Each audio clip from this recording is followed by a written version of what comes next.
Welcome back to FryMinis. I'm Eric, and today we're going to take a look at the genres of horror, starting with body horror in Van Richten's Guide to Ravenloft. So Van Richten's does a great job of explaining how to run a horror-based game, and part of that includes highlighting the differences between the genres of horror.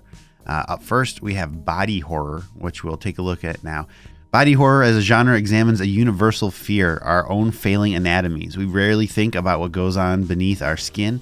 We understand that organs operate in harmony. The heart beats, the lungs pump air, and the gastrointestinal system labors to supply us with nutrients. But we don't ponder the minutiae, like whether embryonic parasites insist in our brains, or what stage of cirrhosis we might be facing, or if tumors bloom deep in parts of ourselves we hope to never see.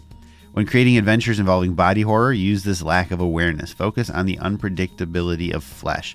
Pull from the knowledge that even seemingly robust health might be an illusion, that we're not sacred beasts, that we might be incubating fecund, hungry, or malicious parasites right now.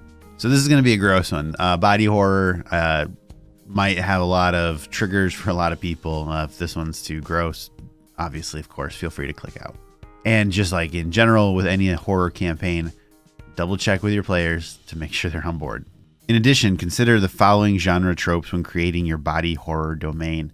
Physical transformations are common and might affect more than bodies. Objects, architecture, and the natural world might be anthropomorphized in terrifying ways. Characters suffer aberrant or excessive growth, whether of organs, discordant appendages, or unnatural materials.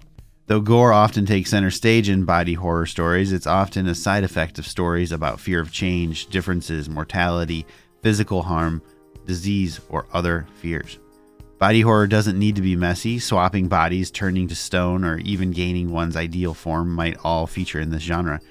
The genre has a history of portraying disability as monstrous. Be aware of these tropes and avoid them. I think those are all great points, particularly that last one.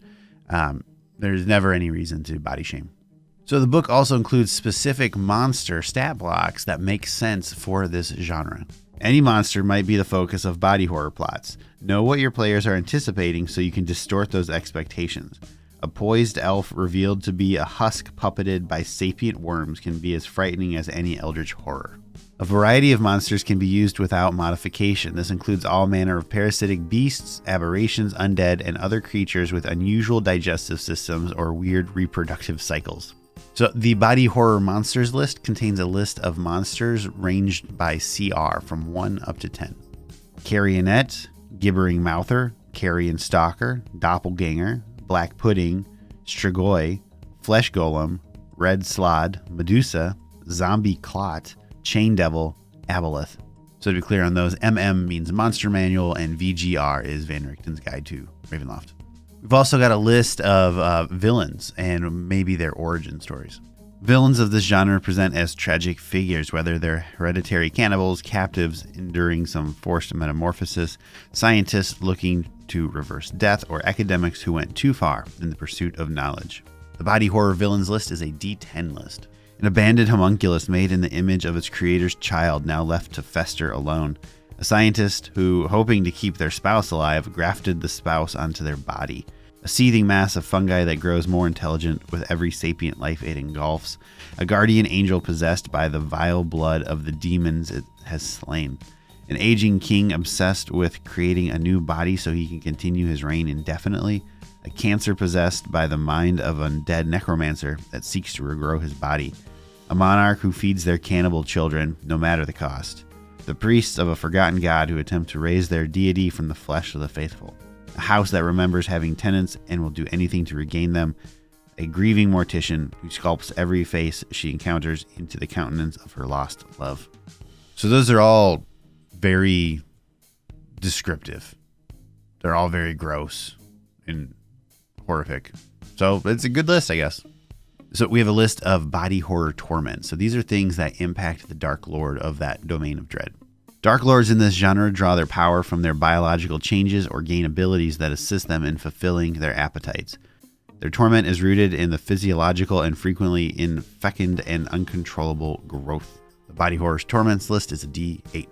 The Dark Lord is pockmarked with eyes that never close and never allow for sleep. The Dark Lord suffers ever-growing tumorous organs, the mass expanding beyond them to choke their dwelling. The Dark Lord possesses a second starving mouth in their torso, one that howls unless fed. The Dark Lord can't control their transformation into a beast and back. The voices of those the Dark Lord have wronged scream endlessly from inside them. The Dark Lord aches daily with a monstrous, unceasing hunger. The Dark Lord is perpetually gravid with monstrous egg sacs that hatch waves of insects. The Dark Lord has extraneous limbs that tear the Dark Lord apart, then restitch the pieces. Yeah, I suppose if I had any of those, I would do things I might not normally do too. And we have a list of body horror settings. So where does this genre best do its work? Body horror can occur anywhere from mundane backdrops to garishly unsettling locations. The body horror settings list is a D8. A country of red muscle with bleeding eyes embedded in the hair-strangled trees. A world of monuments and houses all made of flesh. A domain ordinary, save for the abundance of black hair, the strands always moving even when there is no breeze. A neighborhood of derelict houses, each one composed of numerous mimics. An ocean of undead leviathans still moving despite the entrails bubbling from their burst torsos. A forest of black pines draped in bodies. A slaughterhouse larger than it appears on the outside, full of victims, mutely awaiting slaughter. A system of subterranean tunnels, their walls spackled with fossils or mummified organs. Yeah, I don't want to go to any of these. I mean, these are all super descriptive, but I don't think body horror is my jam. Now we've got a list of body horror adventure sites. So these are locations that specific encounters might occur. Body horror is exceptionally unnerving in juxtaposition with mundane settings, particularly in places where the characters are isolated from help, treatment, or confirmation that their torment is real. The body horror adventure sites list is a D8. A derelict ship buried for mysterious reasons. A vine-covered, ostensibly abandoned prison. The cavernous gut of a dead, multi-eyed behemoth. An inn in the valley, its insides dark and smoke-drowned. An asylum abandoned save for vermin. A cave system slick and comprised of gleaming black rock. An old church sitting astride a warren of ancient tunnels. A sprawling university, older than the town surrounding it, and older still than the memories of its inhabitants. Okay, see, those ones aren't bad. Those ones are okay, relatively. And body horror plots. So what is the adventure we're going on? What's the quest look like? Adventures in body horror realms are often tests of endurance, whether players are attempting to hold out until rescue arrives, endeavoring to mount a rescue themselves, or trying to escape somewhere on their own. Alternatively, they may be investigative in nature, requiring the heroes to uncover what dark secrets lie behind the mundane. The body horror plots is a D8 table. Learn who's organizing the local dinner parties before more Epicureans die of autophagia. Stop whatever is stealing the livers from the town's guard. What? Find out what is causing the children of the city to transform into misshapen statues. Stop whatever is killing the sea life and transforming them into monsters. End the curse that is leaving the beasts of forests dead, mutated, and halfway human. Stop the infestation before it can use more townsfolk as incubators for giant insects. Solve the mystery of whatever is causing a town's inhabitants to melt into giant blobs. Cast out the fiends that have infiltrated a community by wearing the corpses of the recently dead. So, I mean, that's awesome. That's super gross, super nasty, nasty. But so the book does a fantastic job of helping you create your own domain of dread and channeling it through a specific genre of horror. The body horror one in this video is very descriptive. It's nothing I would ever want to play in or DM for, but a mission accomplished. You have made a gross place with gross things to do that are very interesting. So hats off to Wizards of the Coast. You got me. What kind of adventures would you want to run in a body horror genre campaign?